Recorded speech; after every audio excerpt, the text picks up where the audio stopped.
আজ ফ্রাইডে আর সকাল সকাল উঠে এমন একটি প্লেসে চলে গিয়েছিলাম যেটা কিনা সকালের নাস্তা ও বিকালের নাস্তার জন্য খুবই ফেমাস। আর আপনারাও হয়তো এটার সাথে খুবই পরিচিত।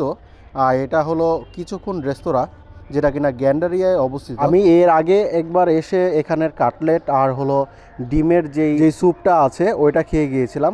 আর আজকে আমি এখানে সকালে যে নাস্তা ওটা আর কি করতে আসছি। সকালে কি কি পাওয়া যায় এখানে কিন্তু লিস্টটা দেয়াই আছে। তো আমি প্রথমে নিয়েছি হলো রুটি আর হলো ভাজি। আর ওদের পরিবেশনা কিন্তু সেই আগের যে স্টিলের থাল ওইটাতেই পরিবেশনা। এটা কিন্তু আমার কাছে খুবই দারুণ লাগে এই ব্যাপারটা। আর দেখলাম যে পরোটাটা যে ভাজছে, এই পরোটাটা আমি দেখলাম যে একটু অন্যরকম লুচি টাইপের পরোটা। আর ভাজিটাও মানে এখনকার যেই সবজি পাওয়া যায় সব ধরনের সবজি দিয়ে ভাজিটা করা, ভাজিটাও আমার কাছে বেশ ভালো লেগেছে, মানে ভালোই মজা আছে ভাজিটা।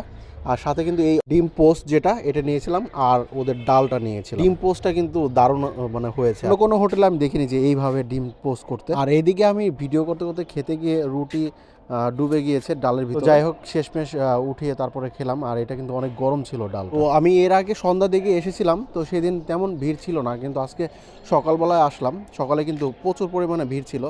আমি অনেকক্ষণ যাবত দাঁড়িয়ে তারপরে হলো বসার সিটটা কোনো রকম পেয়েছিলাম। মানে অনেক ভালোই সিরিয়াল থাকে সকালে। মানে আমি যে বসেছিলাম আমার পাশে 3-4 জনের মতো দাঁড়িয়েছিল, যে আমি উঠলে তারা 4 জনের মধ্যে যে কোনো একজন উঠবে বসবে আর কি। তো তাই আমিও একটু তাড়াহুড়া করে খেয়ে কোনো রকম উঠলাম। আর হোটেলের ভিতরের চিত্র তো দেখছেনই, বেশ চাপ এখানে সকালবেলা। মানে এমনি হোটেলের তো লোক আছে, প্লাস হলো বাইরের পার্সেলও চলে যায় এখান থেকে, এর জন্য একটু বেশি। তো ওভারঅল বলতে গেলে মোটামুটি ভালো ছিল সকালের নাস্তা। তো এই ছিল আজকের আমার ভিডিও। ভালো লাগলে একটা লাইক দিতে পারেন, আর আমার ভিডিও যদি প্রতিদিন দেখতে চান ফলো দিতে পারেন। তো আসসালামু আলাইকুম, ভালো থাকবেন।